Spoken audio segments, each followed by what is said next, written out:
안녕하세요. 미래를 설계하라 경제 잡박사전 진행의 김혜주입니다. 네, 8월 19일 오늘 경제 잡박사전 시작해 보도록 하겠습니다. 오늘은 신예지, 소라영 두 분의 아나운서와 함께 경제 이야기 나눠보도록 하겠습니다. 어서 오세요. 안녕하세요. 네, 간밤 뉴욕 증시 상황부터 짚어볼 텐데요. 간밤 뉴욕 증시는 관망세가 짙은 가운데 보합권에 머무르는 모습이 나타났습니다. 우크라이나 전쟁과 관련해서 미러 정상회담에 이어 미국과 유럽, 우크라이나 정상회담까지 이어졌지만 특별한 합의는 없었고요. 성과도 없었습니다. 시장의 반응도 제한적인 모습이 나타났습니다. 트럼프 대통령이 젤렌스키 대통령이 원하면 전쟁은 즉각 종료가 가능하다라는 발언을 내놨는데요. 하지만 증시는 크게 움직이지 않는 모습이었습니다. 트럼프 대통령은 또 유럽과의 정상과의 회담 직전 푸틴 대통령과 곧바로 통화할 것이라고 예고를 했는데요. 러시아가 우크라이나 안보 보장에 동의했다는 주장까지 내놨습니다. 심지어 길어야 1, 2주 안에 문제 해결 가능성까지 언급을 했는데요. 여전히 시장은 차분한 모습이었습니다. 오히려 투자자들의 관심은 잭슨홀 미팅에서 나올 파월 의장 발언에 더 쏠려 있는 모습입니다. 업종별로는 반도체가 눈에 띄었는데요. 트럼프 행정부가 고율 관세와 제재를 강화하면서 중국이 데이터 센터와 AI 분야에서 국산 칩 사용을 의무화하겠다고 밝혔죠. 다만 엔비디아 생태계와 호환성 문제가 있어서 기술적 어려움이 제기됐습니다. 이런 가운데 장 초반 흔들리던 미국 반도체주는 최근 하락에 따른 반발 매수세가 유입이 되면서 오히려 반등하면서 마감을 했습니다. 결국 오늘 미국 증시는 지정학적 이벤트에도 불구하고 큰 동요 없이 잭슨홀을 기다리며 개별 업종 중심으로만 움직이는 흐름이 나타났습니다. 네, 이렇게 글로벌 경제 흐름까지 짚어봤고요. 이어서 자세한 미증시 마감 시황 살펴보도록 하겠습니다. 예지 아나운서 전해주시죠. 네, 미증시 마감 시황 전해드립니다. 뉴욕 증시의 3대 주가 지수가 미 우러 3자 회담과 미 연방준비제도의 잭슨홀 미팅을 앞두고 혼조세로 마감했습니다. 다우존스는 0.08% 내린 44,900선에, S&P 500은 전장보다 0.01% 밀린 6,400선에, 나스닥 종합지수는 0.03% 소폭 상승한 21,629.77의 종가 형성했습니다. 18일 미국 워싱턴 DC 백악관에서 열린 도널드 트럼프 미 대통령과 볼로디미르 젤렌스키 우크라이나 대통령의 정상회담은 우호적인 분위기에서 치러진 것으로 보입니다. 앞으로 제3자 회담에선 영토 교환 가능성과 우크라이나 안전보장 방안 등이 논의될 것으로 전망됩니다. 이번 회담에 따라 시장은 지정학적 전개를 주시하며 WTI 유가는 전일비 1.16% 오른 배럴당 62달러 70센트를 기록했고 브렌트유는 1.14% 상승한 배럴당 66달러 60센트에 마감했습니다.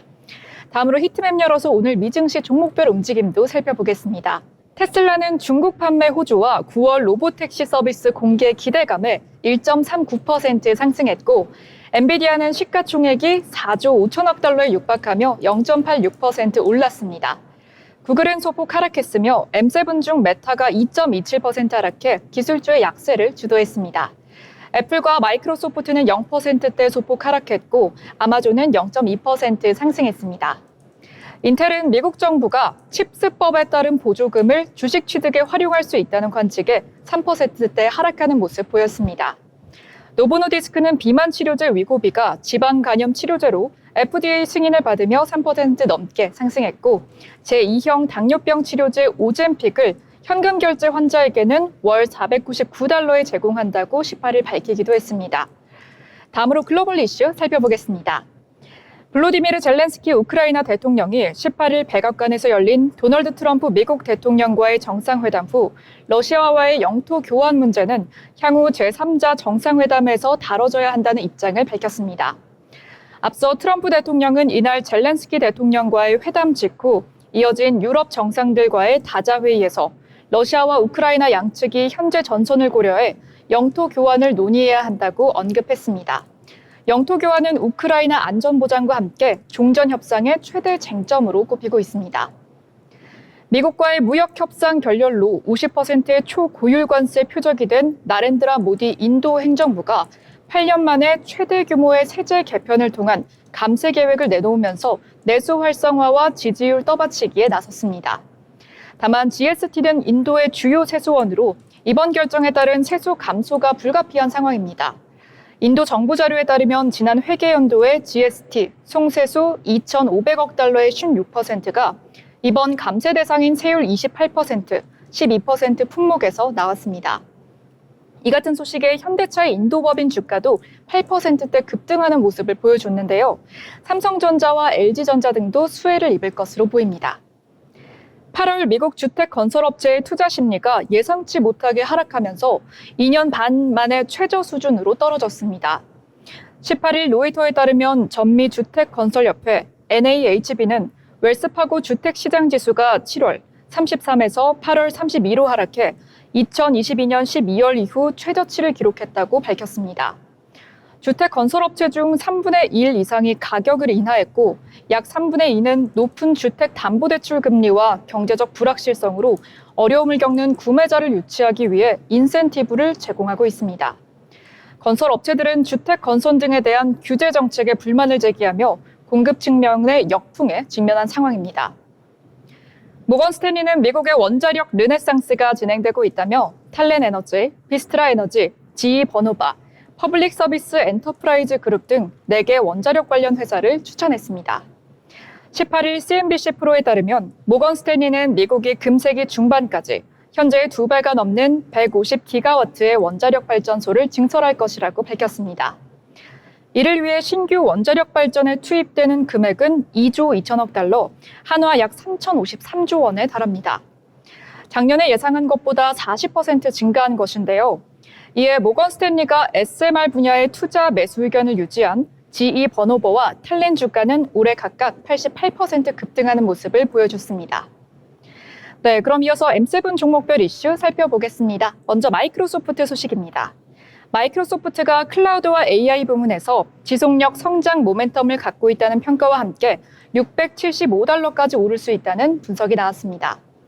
18일 트루이스트는 보고서를 통해 마이크로소프트는 클라우드와 AI라는 장기적 성장 동력과 관련된 모멘텀이 강력하게 지속될 수 있다며 동시에 개발 인프라와 데이터, 애플리케이션 관련 산업 전반에도 성장 촉진 효과를 기대할 수 있다고 강조했습니다.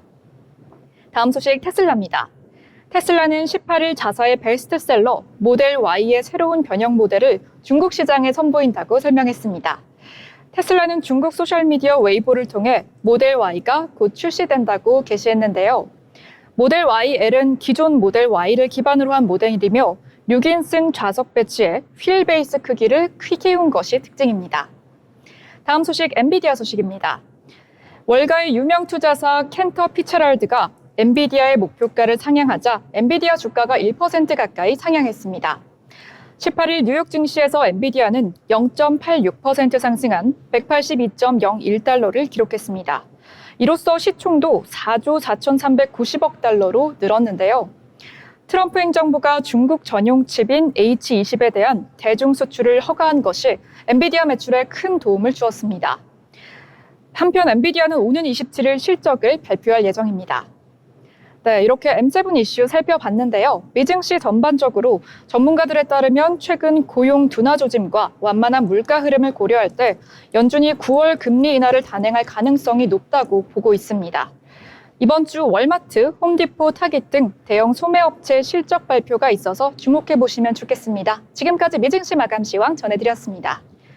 네, 미증시 마감 시황까지 전해주셨습니다. 오늘 뉴욕 증시는 파월 연준 의장의 발언을 기다리면서 관망세가 짙은 모습이었는데요. 오늘 우리 시장에 어떠한 흐름이 이어질지 저희와 함께 체크해보시면 좋겠습니다. 이어서 저희는 기업에 대해 알아보는 시간 가져볼 텐데요. 라임 아나운서 어떤 기업 준비하셨을까요?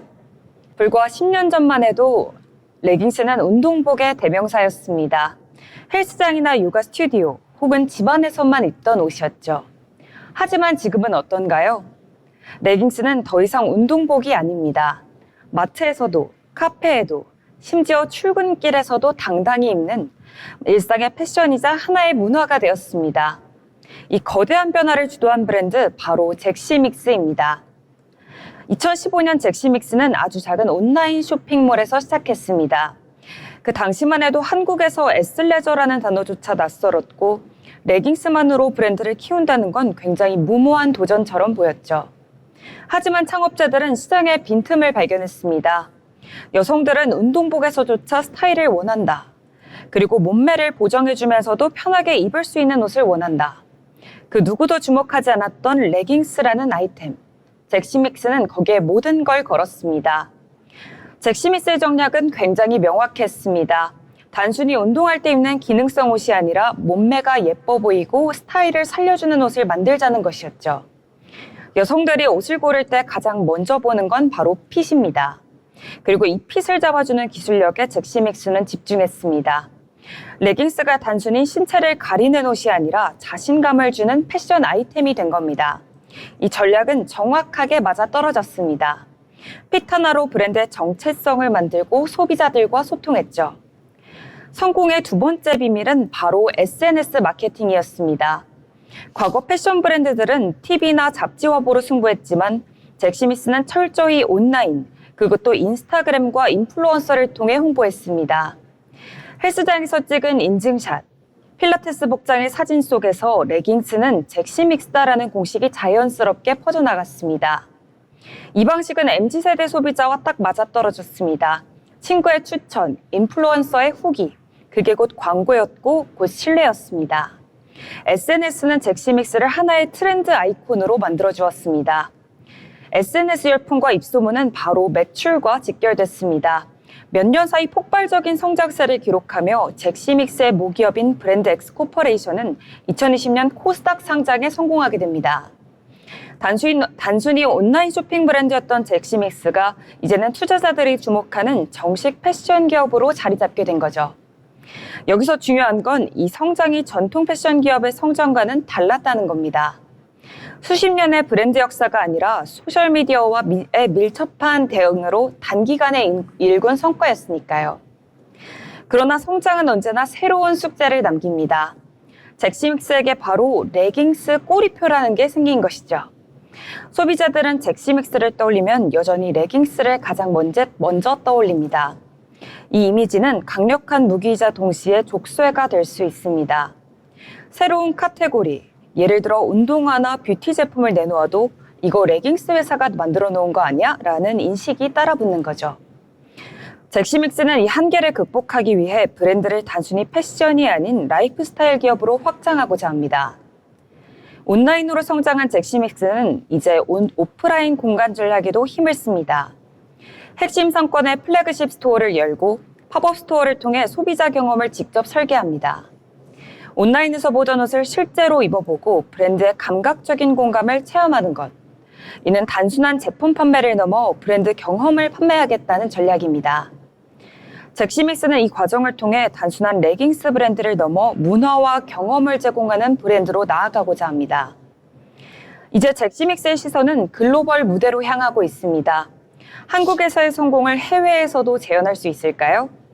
이미 K-뷰티가 전 세계를 휩쓸었고 K-팝이 전 세계의 세계인들의 일상 속에 자리 잡았습니다. 그렇다면 K-패션, 특히 애슬레저는 어떠한 가능성을 가질까요? 잭시믹스의 글로벌 확장은 단순히 한 브랜드의 도전이 아니라 K-패션 전체의 미래를 시험하는 무대가 되고 있습니다. 잭시믹스의 이야기는 이렇게 말합니다. 혁신은 꼭 기술에서만 오는 게 아니라는 것. 사람들의 일상 속에서 작은 불편한 것들을 발견하고 그걸 새로운 방식으로 풀어내는 것. 그게 시장을 바꾸고 문화를 바꾸고 결국 한 나라의 산업까지 성장시키는 힘이 됩니다. 잭시믹스, 이제 단순한 패션 회사가 아니라 건강과 라이프 스타일을 새롭게 정의하는 K-패션의 실험실입니다. 오늘의 기업 로그였습니다. 네, 오늘의 기업 로그 잭시믹스에 대해 알아보는 흥미로운 시간 가져봤습니다. 이어서 저희는 오늘 나온 이슈들도 체크해 볼 텐데요. 예지 아나운서 어떤 뉴스 준비하셨을까요? 네, 오늘장 경제 이슈를 준비해드리는 뉴스 브리핑 시간입니다. 먼저 마운자로 관련 헤드라인입니다. 위고비가 주도하던 국내 비만약 시장이 마운자로의 진출로 경쟁이 심화될 조짐입니다. 국내 비만약 시장은 분기 기준 1,000억 원을 넘어서며 성장하고 있습니다. 마운자로는 이미 미국과 글로벌 시장에서 위고비의 점유율과 매출을 추월하며 1위를 차지했습니다. 국내 제약사들도 주사제, 패치, 경구용 등 다양한 형태의 차세대 비만 치료제 개발에 박차를 가하고 있습니다. 미국 트럼프 정부의 약가 인하 정책이 국내 비만약 시장에 변수로 작용할 수 있습니다. 트럼프 대통령은 제약사들에게 미국의 높은 약값에 대한 조치를 요구하며 압박하고 나섰습니다. 다음 소식 스테이블 코인법 관련 뉴스입니다. 스테이블 코인법 공방이 가열되고 있습니다. 국내 스테이블 코인 제도화가 여야 법안 발의로 탄력이 붙은 가운데 사업자 진입 요건을 둘러싼 신경전이 거세지고 있습니다. 윤미섭 숭실대 금융학부 겸임교수는 지난 18일 국회의원관에서 민병덕 더불어민주당 의원 주최로 열린 원화 스테이블코인 디지털 원화시대 개막 세미나에서 비은행권 발행인의 스테이블코인은 금산분리 원칙을 훼손하지 않는다고 밝혔습니다.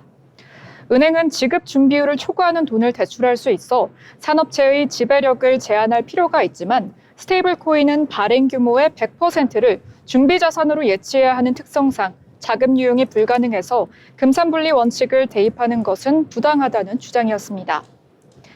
다음 뉴스 일본 대기업의 자회사 상폐 관련 소식입니다. 국내 밸류업 프로그램에 앞서 기업 가치 제고에 먼저 드라이브를 건 일본에서는 대기업 자회사 자진 상장 폐지 열풍이 불고 있습니다. 소액주주 반발 없이 자진 상장 폐지에 성공하려면 충분한 프리미엄을 제공해야 하는데 자금 여력이 없는 기업이 대부분이기 때문입니다.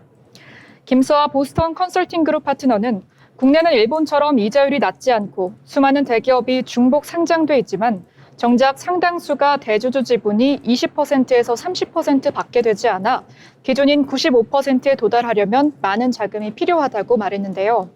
정부가 밸류업에 드라이브를 걸고 입법 개정을 해나가며 시장 활성화와 자정작용에 나선다면 우량 기업을 중심으로 시장이 서서히 재편될 것으로 예상한다고 분석했습니다. 다음 소식 포스코 관련 기사입니다. 포스코 그룹이 인도에 건설하는 일괄 제철소 규모를 연산 50만 톤에서 60만 톤으로 확대하기로 했습니다. 양사는 이번 HOA를 통해 지난해 10월 체결한 철강 및 2차 전지 소재 분야 등 사업 협력에 관한 업무 협약에서 한 발 더 나아가서 일관 제철소의 건설 지역, 생산 규모, 지분 구조 등 협력 방안을 한층 더 구체화된 것으로 풀이됩니다. 지난해 양사는 인도 동부 오디샤주에 연 생산 능력 500만 톤 규모의 일관 제철소 건설 추진을 우선 검토하고 이후 추가 확장 방안을 함께 검토하기로 했습니다. 다음 소식 코스피 관련 이슈입니다. 외국인이 코스피 시장에서 팔자세를 나타낸 가운데 매도세가 대형 반도체주에 쏠리면서 삼성전자와 SK 하이닉스가 급락하는 모습도 보였습니다. 전날 일본 니케이 지수가 0.77% 올라 사상 최고치를 경신하고 중국 상하이 종합지수가 0.85% 올라 10년 만에 최고치를 경신하는 등 아시아 증시의 전반적인 강세에도 불구하고 한국 증시는 유독 취약한 모습을 보이는 상황입니다. 단순히 트럼프 정부의 관세 영향뿐만 아니라 세제 개편안 등 국내 정책 이슈가 코스피 시장에 대한 외국인의 투자를 위축시키는 요인으로 꼽히고 있습니다. 한지영 키움증권 연구원은 국내 증시는 전날 1% 넘는 급락에 따른 기술적 매수세 유입에도 세제 개편안 등 기존 불확실성 지속으로 반등이 제한되는 흐름을 보일 전망이라고 말했습니다. 지금까지 뉴스브리핑이었습니다. 네, 뉴스브리핑 전해주셨습니다. 저희 방송과 함께 오늘 나온 뉴스들 체크해보시면서 투자에 참고해보시면 좋겠습니다. 아울러 본 방송에서 제공하는 정보는 투자 판단에 대한 조언일 뿐 해당 종목의 가치, 상승 또는 하락을 보장하지 않습니다.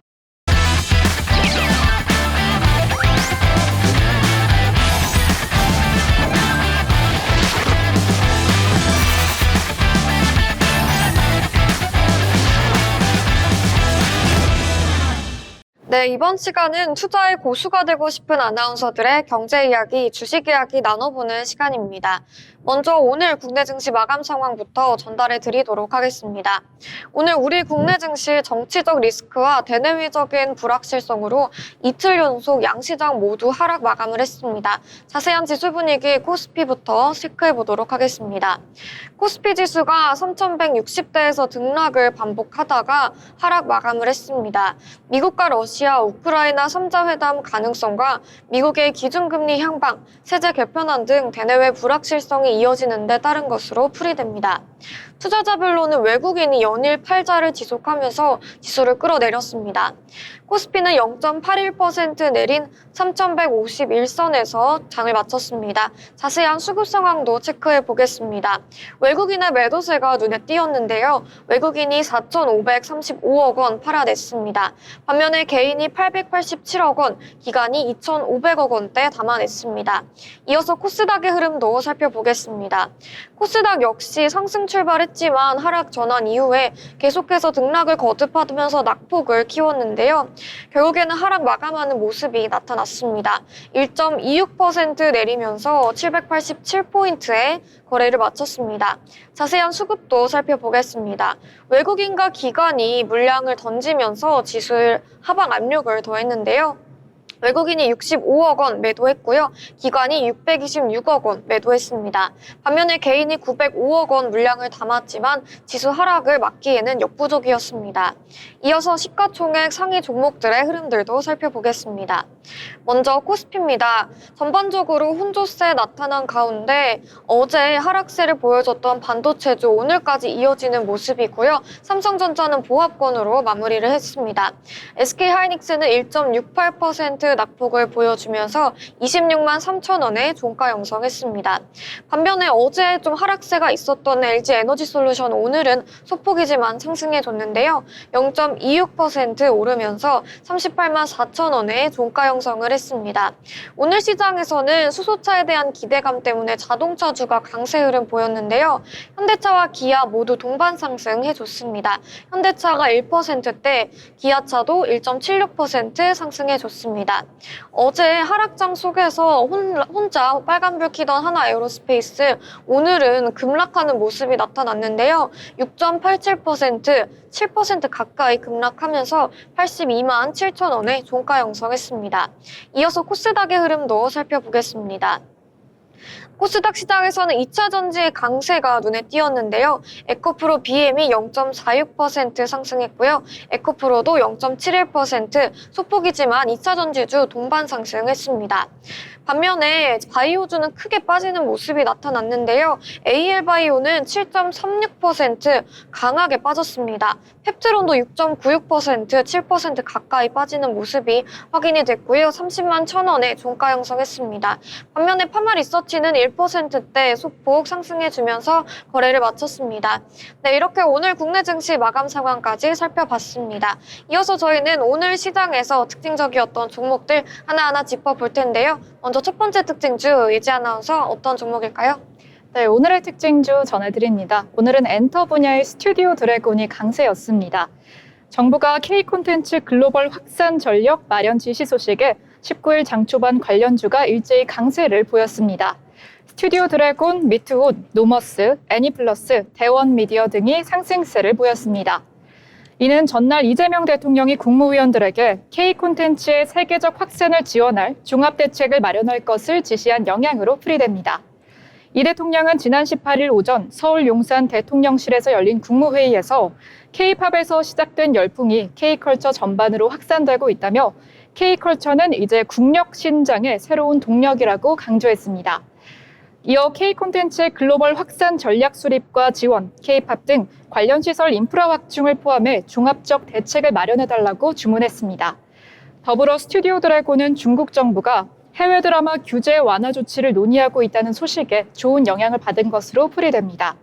블룸버그 통신은 현지 매체를 인용해 중국 방송, 인터넷 감독기관인 국가광파전시총국이 해외 드라마 할당량 규제 완화 등의 내용을 포함한 드라마 콘텐츠 제작 혁신 증진을 위한 조치를 논의하는 회의를 열었다고 보도했습니다. 스튜디오 드래곤은 앞서 2분기 실적 발표 컨퍼런스 콜에서 하반기에는 작품 라인업 확대와 함께 중국 등 글로벌 시장 공략에 힘쓰겠다는 계획을 밝혔습니다. 하반기 스튜디오 드래곤의 주요 콘텐츠로는 TVN 드라마 폭군의 셰프와 넷플릭스 다 이루어질 지니, 티빙 친애하는 X, 디즈니 플러스의 조각 도시 등이 예정돼 있습니다.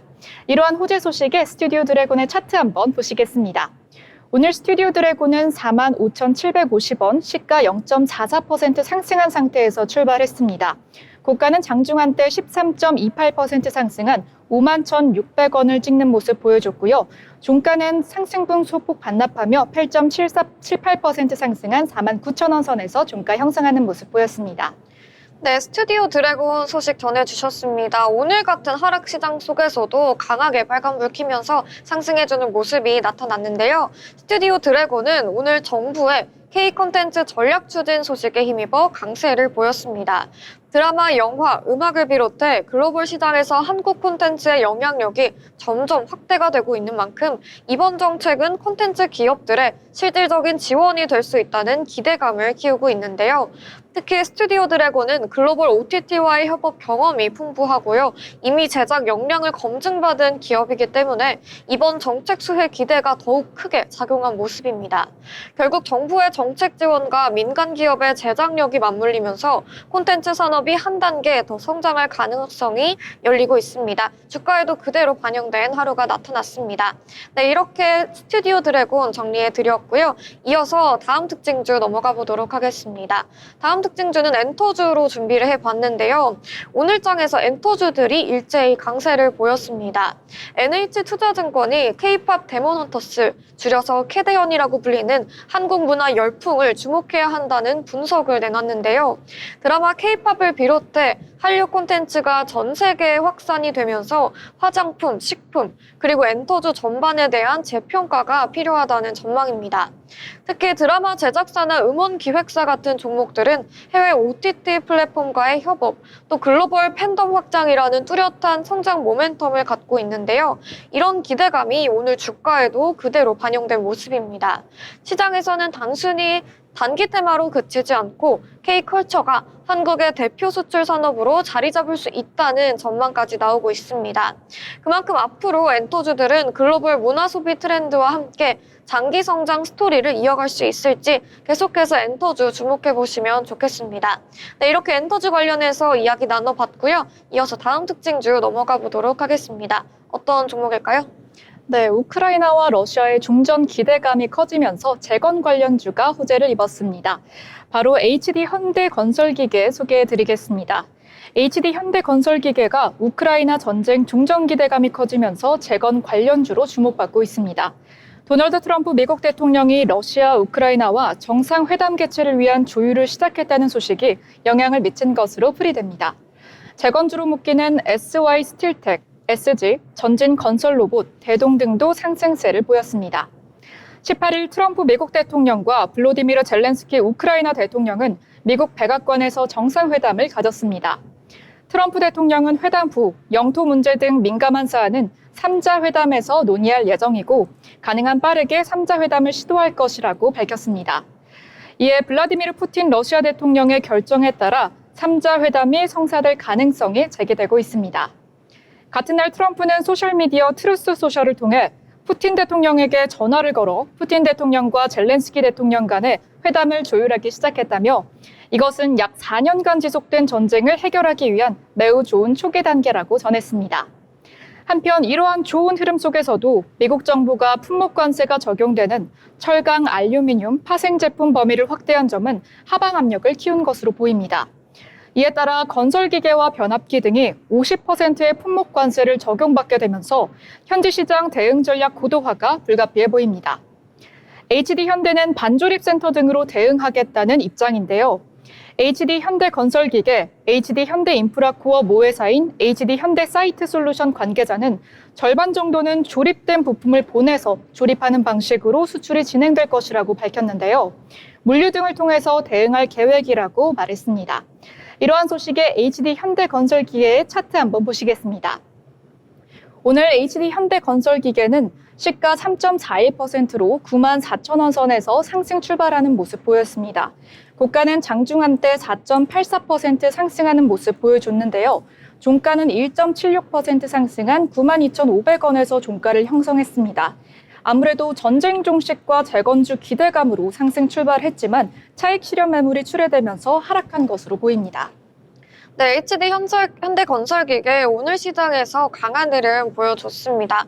우크라이나 전쟁 종전 기대감이 부각이 되면서 재건 관련주로 떠올랐는데요. 전쟁 이후 피해가 컸던 인프라와 도시 재건 사업이 본격화될 경우에는 건설기계 수요가 폭발적으로 늘어날 수 있다라는 기대가 작용을 했습니다. 특히 HD현대건설기계는 글로벌 시장 네트워크와 제품 라인업이 탄탄한데요. 재건 사업과 같은 대규모 프로젝트에 유리한 입지를 갖추고 있다는 평가가 나오고 있습니다. 아직은 불확실성이 남아있지만 종전 기대감으로 시장은 천재적으로 움직였다라는 점이 주목됩니다. 오늘의 주가 흐름은 바로 그 기대감을 선반영한 결과라고 볼 수 있겠습니다. 네, 이렇게 우크라이나 재건 관련주까지 살펴봤습니다. 하지만 아직까지는 선반영되는 모습이니까요. 계속해서 주목해 보셔야겠습니다. 이어서 다음 특징주로 넘어가 볼 텐데요. 제가 준비한 다음 특징주는 자동차주입니다. 오늘 하락시장 속에서도 자동차주의 강세가 눈에 띄었는데요. 양사가 미국의 수소 스타트업 지분을 무려 14%까지 확보했다는 소식이 전해지면서 수소차 시장 확대에 대한 기대감이 커진 하루였습니다. 이번 투자는 단순한 재무적 투자라기보다는 미래 모빌리티 전략의 일환으로 해석이 되는데요. 글로벌 자동차 시장이 전기차 중심으로 재편되고 있는 상황 속에서 현대차, 기아는 수소차라는 또 다른 축을 강화하려는 모습입니다. 특히 미국 스타트업과의 협업은 기술력 보강과 글로벌 시장 진출에 있어서 중요한 디딤돌이 될 수 있다는 평가가 나오고 있습니다. 실제로 현대차는 이미 수소 트럭과 버스를 상용화해서 글로벌 무대에서 경쟁력을 키워온 만큼 이번 지분 확보가 앞으로 상용차부터 승용차까지 수소차 라인업을 확장하는 데 긍정적인 영향을 줄 것으로 보이는데요. 주가 반응도 즉각적이었습니다.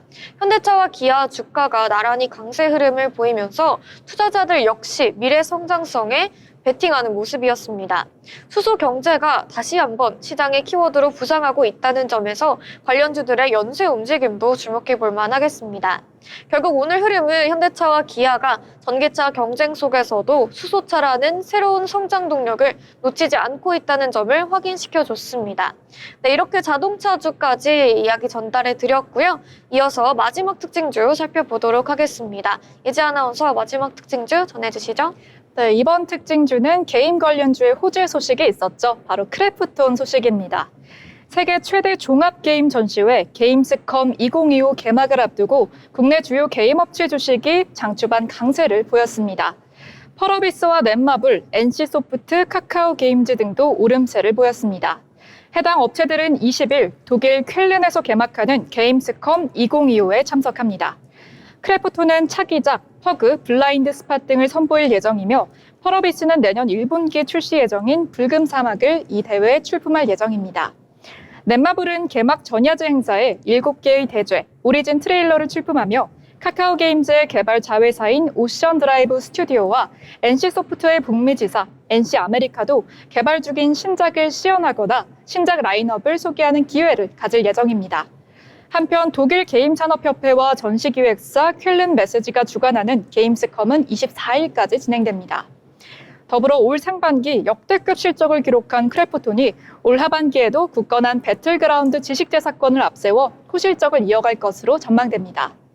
메리츠증권 연구원은 매출 역성장 우려가 나왔지만 8월 중순 현재 지난해 3, 4분기 PC 성과를 초과 달성한 것으로 추정된다며 분기 말 달러의 급격한 하락이 없다면 최대 매출을 기록할 것이라고 전망했습니다. 올해 크래프톤의 연매출은 3조 원에 육박할 전망입니다. 증권가에선 올해 크래프톤의 예상 매출액이 3조 3,130억 원에 달할 것으로 추정합니다. 배틀그라운드 IP의 힘을 종합적으로 고려하면 주가 우상향을 기대할 수 있는 상황이라며 상반기 호실적에 이어 하반기 기대감도 이어질 것이라고 전망했습니다. 이러한 호실적 소식에 크래프톤의 차트 한번 보시겠습니다. 오늘 크래프톤 시가 0.64% 상승에 출발했습니다. 고가는 장중 한때 7.52%, 거의 8% 가까운 상승폭을 키워가며 출발했고요. 종가는 4.80% 상승하며 마감하는 모습 보였습니다. 네, 크래프톤 게임 대장주로 요즘 떠오르고 있는데요. 오늘 게임스컴 개막을 앞두고 상승세를 보여줬습니다. 계속해서 하락세 이어오다가 오랜만에 반등하는 모습이 나타났는데요. 세계 최대 규모의 게임 박람회인 게임스컴은 신작 공개와 글로벌 흥행 기대를 동시에 확인할 수 있는 자리인데요.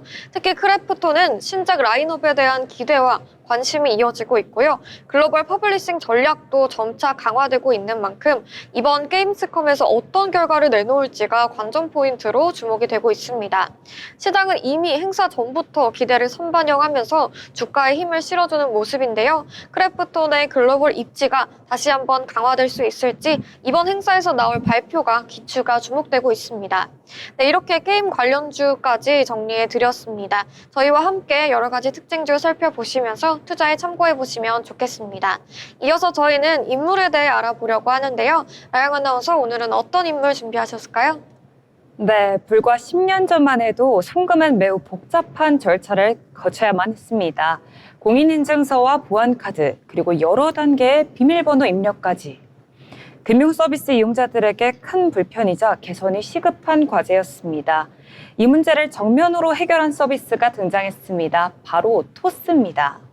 그리고 그 혁신의 중심에는 치과의사에서 금융혁신가로 전향한 인물, 바로 이승건 대표가 있습니다. 네, 서울대학교 치의학과를 졸업하고 치과의사로 안정된 길을 걷던 이승건. 하지만 그는 환자를 진료하면서도 늘 마음 한구석에 허전함을 느꼈습니다. 이 길이 내 인생의 전부일까? 나는 과연 내가 하고 싶은 일을 하고 있는 것일까? 결국 그는 의사의 길을 내려놓습니다. 안정된 수입, 보장된 미래를 버리고 아무도 결과를 알 수 없는 스타트업 세계로 뛰어든 겁니다. 스타트업을 시작하면서 그는 주변에서 늘 느끼던 불편함 하나를 떠올렸습니다. 바로 송금. 왜 돈을 보내는 게 이렇게 복잡해야 할까? 왜 비밀번호를 10번씩 입력해야 하고 왜 공인인증서가 없으면 아무것도 못할까? 이 단순한 질문에서 토스의 아이디어가 태어났습니다. 공인인증서가 없는 간편 송금. 지금은 너무 당연해 보이지만 당시에는 불가능에 가까운 발상이었습니다. 아이디어는 있었지만 현실은 벽투성이었습니다. 금융당국은 규제를 이유로 반대했고 기존 은행들은 시장 질서가 무너질까 우려했습니다. 투자자들 역시 회의적이었습니다. 치과의사가 금융을 한다고? 송금 앱이 돈이 될까? 이승건은 수십 번 거절당했고 투자 유치에 실패하며 팀이 무너질 위기 역시 맞았습니다. 하지만 그는 포기하지 않았습니다. 끈질기게 문을 두드렸고 기술과 규제의 틈새를 만들어내며 결국 돌파구를 만들어냅니다. 네, 2015년 마침내 공인인증서 없는 간편 송금 서비스가 세상에 나왔습니다. 반응은 폭발적이었습니다. 몇 번의 터치만으로 송금이 끊는다는 사실은 소비자들에게 혁신 그 자체였습니다. 은행들이 오랫동안 풀지 못한 문제를 스타트업이, 그것도 치과의사 출신 창업자가 풀어낸 겁니다. 토스는 단숨에 수백만 다운로드를 기록했고 이승건은 한국 금융을 뒤흔든 게임 체인저가 되었습니다. 송금에서 시작한 토스는 거기서 멈추지 않았습니다. 사용자가 몰려들자 그들을 위한 새로운 서비스를 붙였습니다. 보험 추천, 대출 비교, 신용관리, 그리고 마침내 토스뱅크, 토스증권, 토스보험까지. 토스는 이제 단순한 앱이 아니라 금융 전반을 아우르는 슈퍼 앱으로 성장했습니다. 카카오톡이 메신저에서 생활 플랫폼으로 확장했듯 토스는 송금에서 금융 플랫폼으로 변신한 거죠. 하지만 성공 뒤에는 늘 그림자가 있었습니다. 토스뱅크는 큰 적자를 기록했고 규제 당국과의 마찰은 끊이지 않았습니다. 기존 은행들과의 경쟁도 점점 치열해졌습니다. 사람들은 묻습니다. 토스가 진짜 은행을 이길 수 있을까? 이승건은 말합니다. 우리가 싸우는 건 은행이 아니라 불편한 금융 경험이다. 그의 목표는 은행과 경쟁하는 게 아니라 사람들의 불편을 해결하는 것이었습니다. 그의 시선은 이제 한국을 넘어 세계로 향합니다. 베트남, 인도네시아 등 동남아 시장에서 토스는 새로운 실험을 이어가고 있습니다. 한국에서의 성공 공식이 과연 해외에서도 통할까요? 낯선 시장, 치열한 경쟁, 아직은 알 수 없는 도전이지만 분명한 건 그가 멈추지 않는다는 사실입니다.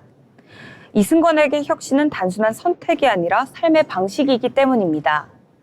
이렇듯 이승건의 이야기는 우리에게 큰 울림을 줍니다. 안정된 길을 버리고 불가능에 도전한 용기, 수많은 좌절 속에서도 포기하지 않은 집요함, 그리고 그는 결국 한국금융을 바꾸는 실행력까지 보여주고 있습니다. 그는 말합니다. 혁신은 불가능해 보이는 걸 해내는 집요함에서 나온다. 토스와 이승건, 그들의 도전은 끝나지 않았습니다. 오늘의 인물로그였습니다. 네, 오늘의 인물로그 토스 대표 이승건 대표에 대해서 알아봤습니다. 이어서 저희는 오늘 투자에 도움이 될 만한 리포트까지 살펴보겠는데요. 예지 아나운서 전해주시죠. 네, 시장 흐름과 산업을 분석하는 투자 리포트 시간입니다. 요새 중국이 어떤 기술이든 많이 앞서가고 있다는 소식을 들어보셨을 텐데요.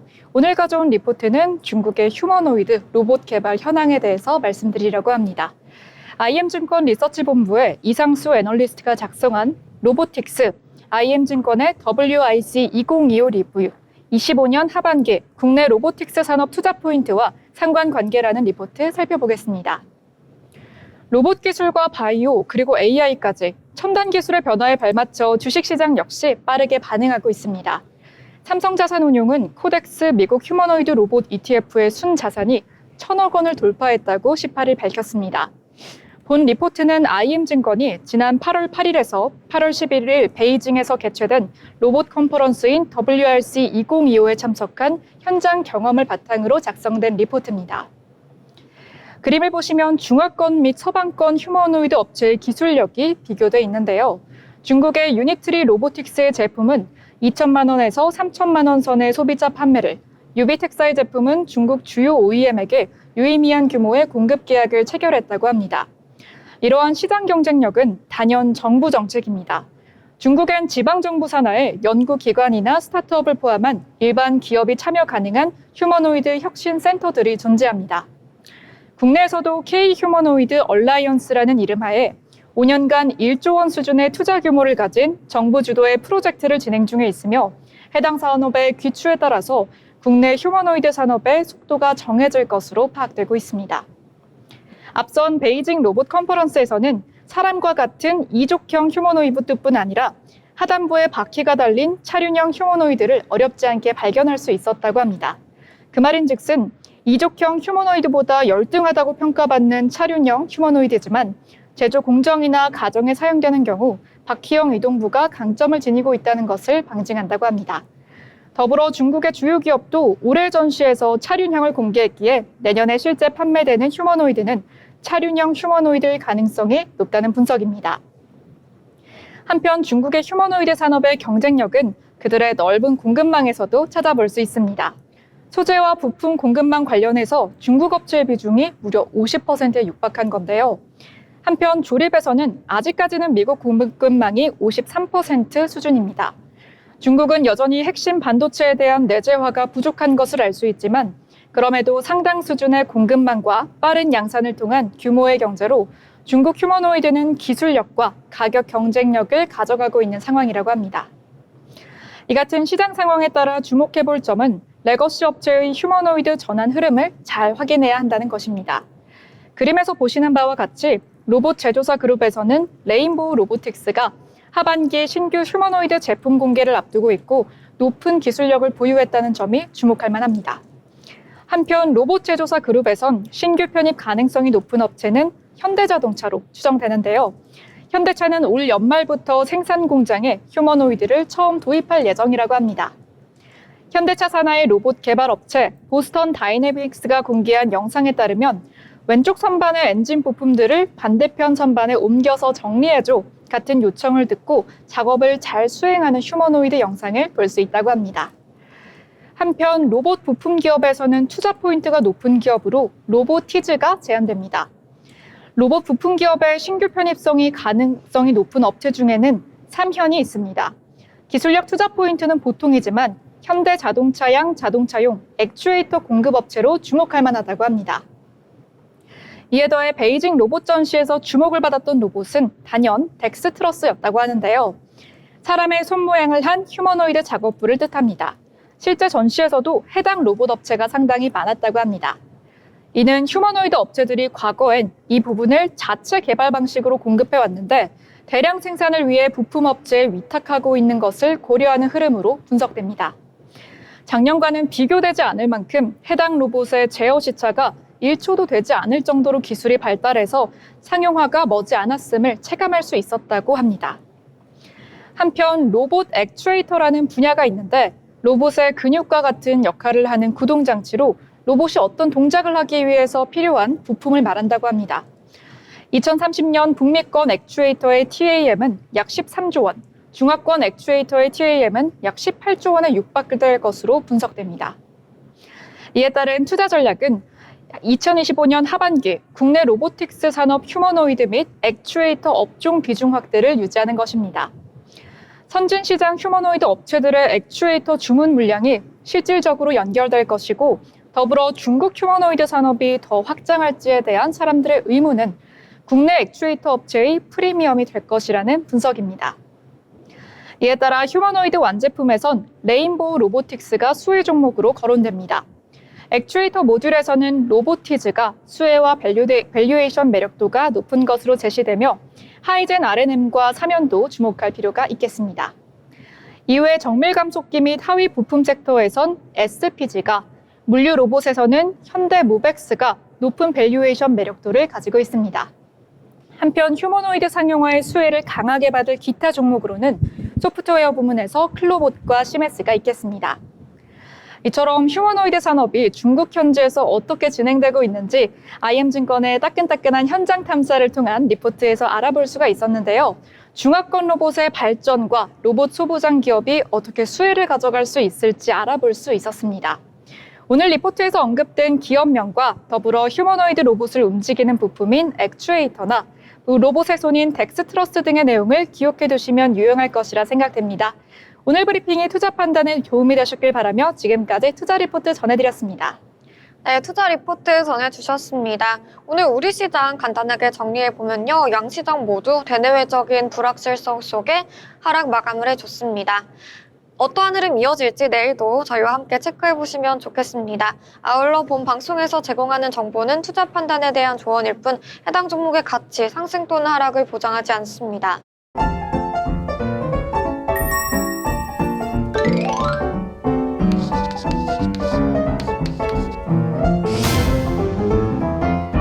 네, 오늘의 마지막 순서 오늘장 한 줄 평 시간입니다. 한 분 한 분 오늘 시장에 대해 이야기 나눠보겠는데요. 먼저 예지 아나운서 오늘 시장 어떻게 보셨을까요? 네, 오늘은 아쉽게도 뉴욕 3대 지수가 혼조세로 마감했는데요. 저는 한 줄 평으로 잭슨홀 앞두고 눈치 보기라고 정리해 보겠습니다. 네, 맞습니다. 미증시는 잭슨홀을 앞두고 관망세가 짙어지는 흐름이었습니다. 이어서 라영 아나운서 이야기도 들어보겠습니다. 저도 비슷하게 생각을 해봤는데요. 저는 파월 의장 과연으로 정리해 볼 수 있을 것 같습니다. 투자자들은 연준 의장 파월의 잭슨홀 연설에 촉각을 지금 곤두세우고 있는데요. 9월 금리 인하 확률이 84에서 85%라는 걸 반영해 금 가격과 증시가 신중하게 움직이는 가운데 연설이 기대보다 보수적일 경우 7에서 15% 수준의 추가적인 조정까지 함께 고려하고 있다는 얘기가 나오고 있습니다. 그러니만큼 파월 의장의 연설이 어떠한 영향력을 미칠지 저희가 앞으로 지켜보면 좋지 않을까라는 생각이 듭니다. 네, 맞습니다. 금요일에 파월 의장의 발언에 모든 시장이 주목을 하고 있습니다. 오늘 우리 국내 시장은 그렇다 할 반등 모멘텀이 없었기 때문에 투자 심리가 조금 위축되는 모습이 나타났습니다. 조금 위축된 투자 심리라고 정리를 하면서 오늘 방송 인사드리도록 하겠습니다. 저희가 준비한 방송은 여기까지입니다. 내일도 더 알찬 소식으로 찾아뵙도록 하겠습니다. 시청해주신 여러분 고맙습니다.